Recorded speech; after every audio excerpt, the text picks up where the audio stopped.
Bismillahirrahmanirrahim. Assalamualaikum warahmatullahi wabarakatuh. Yang terhormat Bapak Muhammad Nurhaula Huddin SE MSc, selaku dosen pengampu mata kuliah Mikroekonomi Syariah, dan teman-teman sekalian yang saya banggakan. Pertama-tama, marilah kita panjatkan puji syukur kehadirat Allah Subhanahu wa taala yang telah memberikan rahmat serta hidayahnya sehingga kita dapat berkumpul pada pertemuan kali ini. Adapun topik yang akan kami bahas adalah mekanisme pasar. Sebelumnya, izinkan saya memperkenalkan anggota kelompok 9, mulai dari saya sendiri, Mursilatun Hasanah sebagai moderator pada hari ini, dan yang kedua, Naila Siti Halimatus Sa'adiyah, yang ketiga, Durarul Bahiyah. Baiklah, langsung saja materi yang pertama akan disampaikan oleh saya sendiri, yakni tentang pengertian hukum dan mekanisme pasar. Pasar adalah sebuah mekanisme yang melaluinya para penjual dan pembeli berinteraksi untuk menentukan harga dan melakukan pertukaran barang dan jasa. Pasar mengandung 3 fungsi, yakni yang pertama, pasar berfungsi sebagai penentu nilai. Kemudian yang kedua, pasar mengorganisasikan produksi, dan yang ketiga, pasar mendistribusikan produk. Mekanisme pasar dalam sistem ekonomi Islam pada dasarnya yang diutamakan adalah kebebasan. Masyarakat diberikan kebebasan untuk melakukan transaksi barang dan jasa. Akan tetapi, kebebasan yang ada dalam ekonomi Islam bukanlah kebebasan mutlak seperti yang ada dalam ekonomi kapitalis.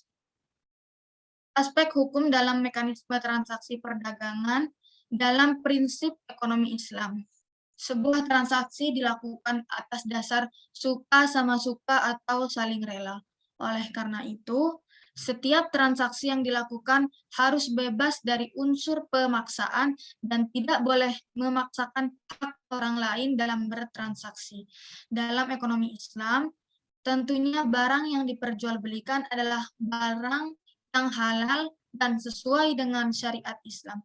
Kewajiban atas penggunaan barang-barang yang halal dan pelarangan penggunaan barang haram ini dilakukan agar dapat mencapai keridhaan di sisi Allah, sehingga perdagangan pun mendapatkan barokah dari Allah Subhanahu wa taala. Dengan begitu, maka kemaslahatan umat juga dapat tercapai. Dalam Islam selalu diutamakan adanya keadilan dan segala bentuk ketidakadilan dilarang. Baiklah, materi yang selanjutnya akan disampaikan oleh Saudari Naila Siti Halimatus Sa'adiyah. Kepadanya tempat dan waktu saya persilahkan. Baik, terima kasih kepada moderator. Selanjutnya saya akan membahas mengenai faktor-faktor mekanisme pasar. Terbagi menjadi 5. Yang pertama yaitu memberi informasi yang tepat. Salah satu pertimbangan yang harus difikirkan dalam menjalankan usaha adalah menentukan jenis barang-barang yang dapat dihasilkan secara menguntungkan. Pasar dapat memberikan informasi yang sangat berguna dalam hal ini, yaitu dengan memberikan keterangan tentang harga barang dan sampai di mana besarnya permintaan kepada berbagai barang. Yang kedua, mengembangkan usaha. Keadaan dalam pasar terus-menerus mengalami perubahan. Hal ini akan memberikan dorongan kepada pengusaha untuk menambah produksi dan meningkatkan kegiatan ekonomi. Yang ketiga, memperoleh keahlian modern. Teknologi yang lebih modern harus digunakan dan kemahiran teknik dan manajemen yang modern sangat diperlukan untuk mempercepat pertambahan produksi. Kebutuhan ini akan menjadi perangsang untuk memperoleh keahlian dan cara memproduksi secara modern. Yang keempat, mengalahkan penggunaan barang dan faktor produksi secara efisien. Harga suatu barang ditentukan oleh permintaan dan kelangkaannya. Makin besar permintaan, makin tinggi harganya. Dan makin langka penawarannya, akan semakin tinggi harganya. Dan yang terakhir itu memberi kebebasan yang tinggi. Pasar pengusaha mempunyai kebebasan yang penuh untuk memilih jenis barang-barang yang akan diproduksinya dan jenis-jenis faktor produksi yang akan digunakan untuk menghasilkan barang. Next. Selanjutnya mengenai faktor kegagalan pasar. Ada 6. Yang pertama, barang publik atau public goods. Yang kedua, barang bersama atau common goods. Yang ketiga, monopoli. Yang keempat, eksternalitas. Yang kelima, adanya pasar yang tidak lengkap. Dan yang terakhir yaitu adanya kegagalan informasi. Next. Selanjutnya mengenai mekanisme pasar dalam pandangan Muslim. Yang pertama menurut Abu Yusuf, 731 sampai 789 Masehi. Abu Yusuf dikutip oleh Emrianto Al-Arif mengatakan, tidak ada batasan tertentu tentang murah dan mahal yang dapat dipatikan. Hal tersebut ada yang mengaturnya. Prinsipnya tidak bisa diketahui. Murah karena melimpahnya makanan, demikian juga mahal bukan karena kelangkaan makanan. Kadang-kadang makanan sangat sedikit, tetapi harganya murah. Pernyataan ini menyatakan bahwa harga tidak hanya ditentukan oleh penawaran, tetapi juga permintaan terhadap barang tersebut.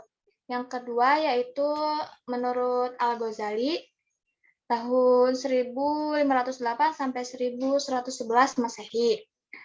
Al-Ghazali tidak menolak kenyataan bahwa mencari keuntungan merupakan motif utama dalam perdagangan. Meskipun demikian, ia memberikan banyak penekanan pada etika dalam bisnis. Ketika etika ini diturunkan dari nilai-nilai Islam, keuntungan yang sesungguhnya merupakan keuntungan yang akan diperoleh di akhirat kelak. Ia juga menyarankan adanya peran pemerintah dalam menjaga keamanan jalur perdagangan demi kelancaran perdagangan dan pertumbuhan ekonomi. Cukup sekian, saya kembalikan kepada moderator. Terima kasih atas materi yang telah disampaikan.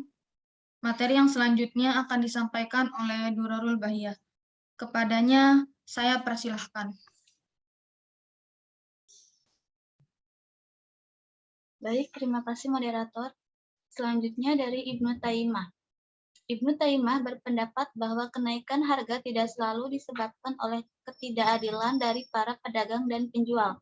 Sebagaimana banyak dipahami orang pada waktu itu, ia menunjukkan bahwa harga merupakan hasil interaksi hukum permintaan penawaran yang berbentuk karena berbagai faktor yang kompleks. Selanjutnya dari Ibnu Khaldun 1332 sampai 1406 Masehi.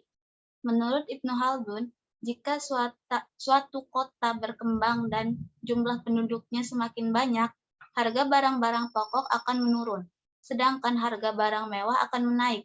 Harga ini disebabkan oleh meningkatnya penawaran bahan pangan dan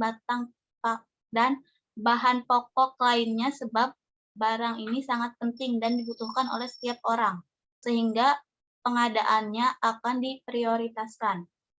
Adapun harga barang mewah akan naik sejalan dengan meningkatnya gaya hidup yang mengakibatkan peningkatan permintaan barang mewah. Selanjutnya, pasar online. Pasar online adalah platform digital di mana beberapa penjual dan vendor menawarkan daftar produk dengan imbalan beberapa biaya pasar. Pertama, jenis pasar online. Jenis-jenis pasar online yaitu 1. Sesuai permintaan, 2. Dikelola, 3. Digerakkan oleh komunitas, 4. SaaS, 5. Terdesentralisasi. Kedua, struktur pasar online. Ada beberapa penjual, produknya homogen dan saling ketergantungan. Manfaat transaksi online.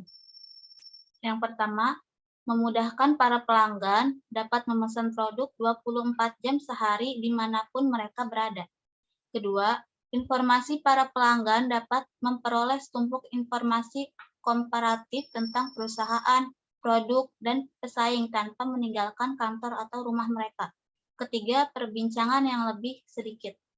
Hambatan dari transaksi online adalah banyaknya konsumen merasa terganggu dengan peningkatan jumlah penjual yang agresif, penipuan dan kecurangan, pemasaran melebihkan ukuran produk, pengakuan kinerja atau harga eceran, ketidakadilan beberapa pemasar, mengambil keuntungan dari pembeli yang impulsif atau yang kurang canggih, dan terakhir pelanggaran privasi. Baik, sekian dari saya kembalikan kepada moderator. Terima kasih kepada Durarul Bahiyah. Kesimpulan yang dapat kita ambil ialah Mekanisme pasar adalah kecenderungan dalam pasar bebas untuk terjadinya perubahan harga sampai pasar menjadi seimbang, yakni jumlah yang ditawarkan sama dengan jumlah yang diminta. Ekonomi Islam memandang bahwa pasar, negara, dan individu berada dalam keseimbangan atau ittisod. Tidak boleh ada subordinat sehingga salah satunya menjadi dominan dari yang lain. Sekian presentasi dari kelompok 9. Mohon maaf apabila ada kekurangan dalam penyampaian materi. Wassalamualaikum warahmatullahi wabarakatuh.